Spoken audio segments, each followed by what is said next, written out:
Good morning, students. Today we will start a new chapter that is land forms.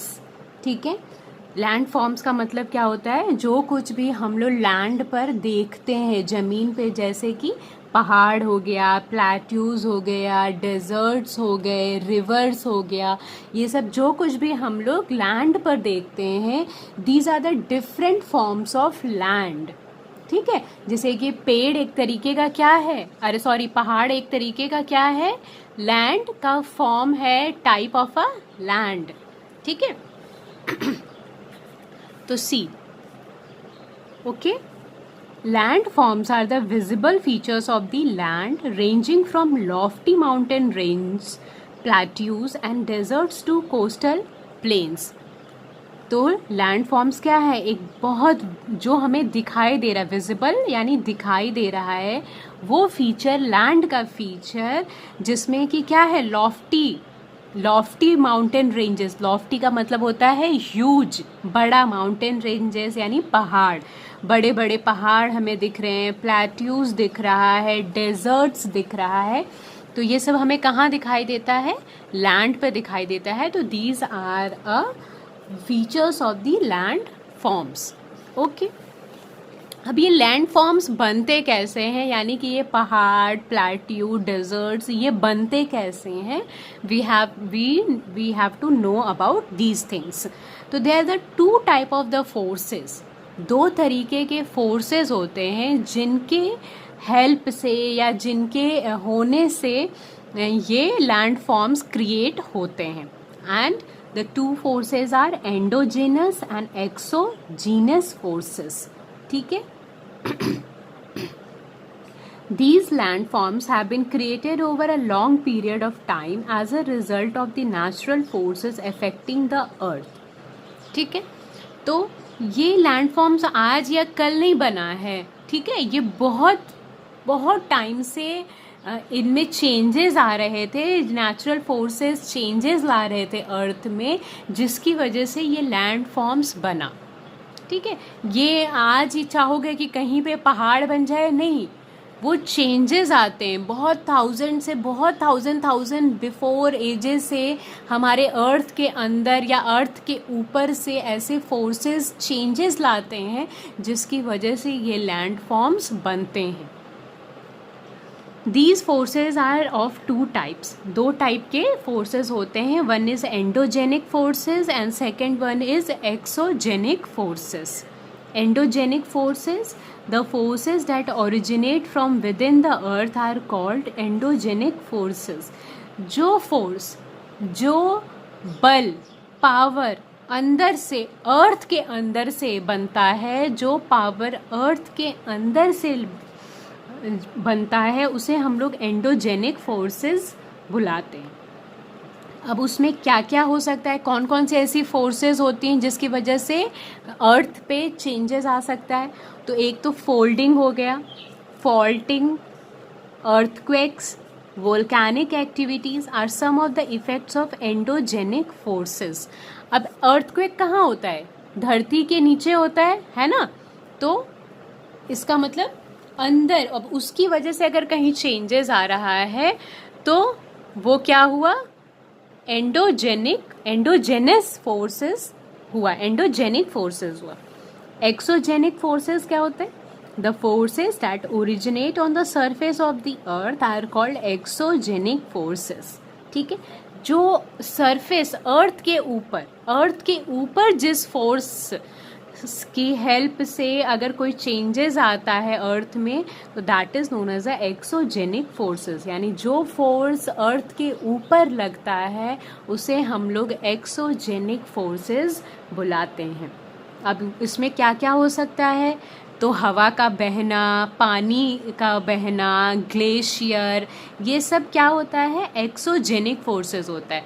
नदी कहाँ बहती है? धरती के ऊपर बहती है. तो अगर नदी के बहने से, रिवर के फ्लो होने से अगर कोई चेंजेस आता है हमारे अर्थ के, लैंड के फीचर्स में, तो वो एक्सोजेनिक फोर्सेस की वजह से होता है. ठीक है, they constantly modify and alter the existing land forms. तो ये क्या होता है, हमेशा कंटिन्यूसली कोई ना कोई चेंजेस आता रहता है हमारे लैंड फॉर्म्स में, ये through the process of exogenic और endogenic. Through the process of weathering, weathering के प्रोसेस से इरोजन, ट्रांसपोर्टेशन एंड डिपोजिशन, ठीक है। Their action leads to the formation of various landforms such as mountains, plateaus and plains। और इन्हीं दोनों forces की वजह से जो भी अर्थ में चेंजेस आता है वो क्या करता है, डिफरेंट टाइप के लैंड फॉर्म्स को बनाता है, जैसे कि माउंटेन्स हो गया, प्लेट्यूज हो गया, प्लेन्स हो गया, ठीक है। अब देखो माउंटेन्स कैसे बनता है। Mountain are land masses that rise above the surrounding landscape to at least 1000 feet or more। अब माउंटेन कोई छोटा सा तो है नहीं कि हमारे गली में या हमारे सड़क पे दिख जाए, है ना। वो 1000, उससे भी कहीं ज़्यादा फीट, एक बड़ा सा पहाड़ स्ट्रक्चर जो खड़ा हो जाता है हमारे लैंड पे, उसके हम लोग माउंटेन्स बुलाते हैं। They usually have a steep, या तो इस तरीके का स्टीप स्ट्रक्चर होगा, है ना, या स्लोपिंग साइड्स होता है। अब ये पहाड़ है, ये स्टीप स्ट्रक्चर है, ये स्लोप है ना। शार्प और राउंड रिजेस, नीचे का उसका या तो शार्प या round ridges, and a high point. और पॉइंट, पहाड़ का क्या होता है, पॉइंट जो है वो हाई पॉइंट होता है, पॉइंटेड होता है, उसे हम लोग पीक या समिट बुलाते हैं। तो माउंटेन का स्ट्रक्चर हम सब लोग को पता है वो कैसा दिखता है, पहाड़ कैसा दिखता है। A series or a chain of mountains that are close together form a range. जब एक साथ कई सारे माउंटेन्स की चेन होती है जो कि आसपास होते हैं, उन्हें हम लोग रेंज बुलाते हैं, है ना। जैसे कि फॉर एग्जांपल अरावली रेंज हो गया, तो उसके बहुत सारे पैरेलल, एक पहाड़ नहीं है, उसके साथ 2, 3, 4, 5, 10, 20 एक साथ चेन बनी हुई है पहाड़ों की, उसे हम लोग रेंज बुलाते हैं। उसी का एग्जाम्पल है एक Aravalli range. Mountains could be barren and rocky. Mountains कैसा होता है, बैरन, वहाँ पे जल्दी कोई खेती नहीं कर सकते हम लोग, फर्टाइल नहीं होता वो। एंड रॉकी, पत्थर वाला। They could also be covered with dense forest. और कहीं कहीं पहाड़ जो होते हैं वहाँ पर बहुत फॉरेस्ट भी होते हैं, लेकिन बेटा कहीं पर भी पीक पर नहीं होगा, यानी कि सबसे जो ऊंचा पॉइंट होता है पहाड़ का, वहाँ पर फॉरेस्ट नहीं होगा। वो ज़्यादातर उसके कहाँ, उसके स्लोप साइड्स में होंगे। You can mostly see a short grasses and shrubs at a high altitudes below the snow line। जहाँ पर स्नो लाइन क्या है, पहाड़ है, पहाड़ के ऊपर अगर बर्फ गिरता है तो that is a snow line. अब ग्रासेस जो होते हैं वो ज़्यादातर स्नो लाइन से नीचे वाले पोजीशन में पहाड़ के होते हैं, ठीक है। श्रब्स का मतलब होता है झाड़ियाँ, ग्रास की झाड़ियाँ। Mountains can be classified based on their origin। We shall briefly discuss them। ठीक है। अब माउंटेन्स क्या है, हम लोग उनको डिवाइड किए हैं उनके ओरिजिन पे, कि वो अगर नए हैं तो उन्हें हम यंग फोल्ड माउंटेन बुलाते हैं, अगर वो पुराने माउंटेन्स हैं तो हम उन्हें ओल्ड फोल्ड माउंटेन्स बुलाते हैं। ओके, सो अब देखो ये अर्थ क्रस्ट है, ठीक है।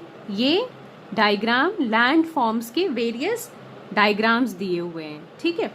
कहीं पर दो प्लेट्स जो हैं वो अगर डिवाइड हो जाती हैं, डिस्टिंक्ट हो जाती हैं, अपने से दूर हो जाती हैं, रिपेल कर जाती हैं, तो वहाँ पर स्पेस बन जाता है। ओके, अब कहीं पर दो प्लेट क्या होती हैं, टकरा जाती हैं, तो वो धीरे धीरे वो लैंड फॉर्म्स स्ट्रक्चर पहाड़ का रूप ले लेता है। ओके, तो देयर आर टू, हमारा जो अर्थ है बेटा वो दो प्लेट पे बना हुआ है, या तो वो प्लेट खिसकती है, एक दूसरे से रिपेल करती है, एक दूसरे से दूर जाती है, या फिर वो एक दूसरे के ऊपर क्या होती हैं, टकराती हैं, तभी पहाड़ का फॉर्मेशन होता है, माउंटेन्स के फॉर्मेशन होते हैं। ओके, अब now see this is world map, और यहाँ पे डिफरेंट जो बड़े बड़े आपके क्या हैं, बड़े माउंटेन रेंजेस हैं, उनके नाम दिए हुए हैं, ठीक है। जैसे कि this is in Australia, Australia में द ग्रेट डिवाइडिंग रेंज है। ये देखो हिमालयाज़ है ना, इंडिया है, इंडिया में नेपाल पे ये हिमालयस जा रहा है, ओके। ये देखिए अरावली रेंज है, ओके। उसी तरीके से ये बाकी मैप्स में आपके बाकी कॉन्टिनेंट के ये डिफरेंट डिफरेंट मैप्स हैं। अब इसी में देखो कुछ न्यू फोल्ड हैं और कुछ ओल्ड फोल्ड माउंटेन्स हैं। ये लेजेंड, हम लोगों लेजेंड का मतलब पढ़ा था ना लास्ट चैप्टर में, कि लेजेंड हमें शॉर्ट करके बताता है कि वो डिफरेंट डिफरेंट साइंस और सिग्नेचर्स को हम लोग कॉलम्स में शो करते हैं, that is known as a legends. अब देखो न्यू फोल्ड माउंटेन, हिमालय क्या है, न्यू फोल्ड माउंटेन है। ये देखो ये पिंक कलर का है, और उसके नीचे जो ओल्ड फोल्ड माउंटेन है दैट कलर इज पर्पल, ठीक है। अब देखो एंड्स माउंटेन क्या है, ये न्यू फोल्ड माउंटेन है, ठीक है। उसी तरीके से आर्कटिक सर्कल क्या है, ये न्यू फोल्ड है। अपलांचियन माउंटेन्स बहुत पुराना माउंटेन है। अरावली जो है अभी मैंने आपको बताया था वो ओल्ड है। ग्रेट डिवाइडिंग रेंज जो ऑस्ट्रेलिया में है that is also a new, ठीक है। तो this is a world map, world map में ये डिफरेंट डिफरेंट वर्ल्ड मैप दिए हुए हैं, डिफरेंट माउंटेन्स मेंशन किए हुए हैं, ओके। सो अब हम लोग पढ़ेंगे फोल्ड माउंटेन, यानी कि जब दो प्लेट एक दूसरे से टकरा के फोल्ड होके बनती हैं, that is known as a fold mountains. Fold mountains are formed when the earth crust is creased or buckled due to compression. Fold mountains कैसे बनता है, जब अर्थ का क्रस्ट, यानी मेनली जब अर्थ प्लेट, अर्थ क्रस्ट कहाँ होता है, धरती के नीचे, जब क्रस्ट क्रीज्ड या फिर बेंड होता है, फोल्ड हो जाता है कंप्रेशन, प्रेशर की वजह से, तो वो क्या फॉर्म करता है, फोल्ड माउंटेन फॉर्म करता है इस तरीके से, है ना। ये देखो ये पहाड़ बन गया, तो ये क्या हुआ, प्रेशर लगाया हमने, है ना, प्रेशर लगाया तभी ये क्या बना, फोल्ड माउंटेन बना, ये एक तरीके का माउंटेन बना। This generally takes place when two plates collide और मूव टुवर्ड्स ईच अदर। अभी मैंने आपको बताया था कि ये जनरली फोल्ड माउंटेन कैसे बनता है, जब दो प्लेट एक दूसरे के तरफ कोलाइड करती हैं, टकराती हैं या फिर एक दूसरे के पास आती हैं, तभी ये फोल्ड माउंटेन्स बनता है। The collision causes the edges of the plates to be raised और lifted in the form of mountain. तो जो प्रेशर हम लोग प्लेट्स के ऊपर लगता है, जो प्रेशर प्लेट्स के ऊपर लगता है, उसी की वजह से माउंटेन क्या होता है, लिफ्ट हो जाता है, ऊंचा हो जाता है, ठीक है। So most fold mountains are formed at the edges of the plate. Fold mountains can be divided into two kinds, young and old. Young mountains जो होते हैं वो नए होते हैं, और ओल्ड माउंटेन्स जो होते हैं वो पुराने होते हैं। ये तो हम लोग वर्ड से ही समझ सकते हैं। अब देखो, these mountains are 10 to 25 million years old and most of them are still growing. तो यंग फोल्ड माउंटेन क्या होता है, ये 10 से 25 मिलियन पहले ही इनका फॉर्मेशन होता है, और वो अभी तक नए हैं, और तो इसलिए उनमें अभी भी ग्रोथ होती है। जैसे बच्चों में ग्रोथ होती है, उसी तरीके से यंग फोल्ड माउंटेन्स में भी ग्रोथ हो रही होती है। The Himalayas, the Alps, the Rockies, the Andes and the Great Dividing Range are the some of the young fold mountains. तो ये young fold mountains के कुछ examples हैं. Some of the unique feature of these young fold mountains are faulting, complex rock folds, volcanic activities, erosion, cordillera formation and weathering due to wind, ice or running water. ठीक है, तो कुछ इस young fold mountain का क्या है, कुछ features हैं। कुछ माउंटेन क्या है आपके वोल्केनिक हैं, कुछ रेंजेस हैं, यानी कि कॉर्ड्रिला का मतलब होता है बेटा चेन ऑफ माउंटेन रेंजेस। तो कुछ जो नए होते हैं वो चेन बनाए हुए हैं। कुछ में वेदरिंग होता है, विंड, आइस और रनिंग वाटर का, यानी कि ऊपर से पानी बह रहा होता है। तो देयर आर सम फीचर्स, इनमें कुछ कैरेक्टर्स हैं यंग फोल्ड माउंटेन्स में। Most of these mountains can B identify by the presence of glacier capped elevated peaks. तो इनको हम लोग कैसे आइडेंटिफाई कर सकते हैं, हम कैसे बता सकते हैं कि ये माउंटेन नया है या पुराना है? तो मोस्टली जो यंग न्यू फोल्ड माउंटेन्स होते हैं उनमें ऊपर से उनकी जो पीक होती है, वहाँ पर क्या होता है, बर्फ़ होता है, ग्लेशियर का फॉर्मेशन हो जाता है, ठीक है, जिससे हम लोग बता देते हैं कि ये यंग फोल्ड माउंटेन्स हैं। ओके, फैक्ट कॉर्नर क्या देखो, जो हमारा माउंट एवरेस्ट है वो टेक्टोनिक प्लेट्स पर बेसिस है कि मूवमेंट से माउंट एवरेस्ट बनता है। अब माउंट एवरेस्ट जो है वो हर साल 2.4 इंचेस का ग्रोथ कर रहा है, ठीक है। अब देखो ओल्ड फोल्ड माउंटेन्स क्या होते हैं, जो पुराने हैं, ठीक है, ओल्ड से हम लोग वर्ड से समझ रहे हैं। These mountains are more than 200 million years old. ये क्या है, 200 मिलियन ईयर्स ओल्ड है। The Urals, the Appalachians and the Aravallis are some examples of the old fold mountains. They are characterized by the relic plateaus, sculptured domes and accordant summits, ठीक है। तो ये characteristics कैसे हो सकते हैं, तो इनमें टफ प्लेट्यूज होंगे, इनका स्कल्पचर्ड यानी कि बहुत ही डिज़ाइनदार डोम्स होंगे ऊपर का, ठीक है। All these features have resulted on account of erosion. तो इन्हीं वजह से क्या होता है, ओल्ड फोल्ड माउंटेन्स का फॉर्मेशन होता है। ओके, तो आज हम लोग क्लास यहीं पे एंड करेंगे। हम लोगों ने फोल्ड माउंटेन्स किया है and your homework is it is given on page number 21. You have to read young fold mountains. Okay, you have to read. आप रीड करो यंग फोल्ड माउंटेन्स और ओल्ड फोल्ड माउंटेन्स में क्या differences हैं। Okay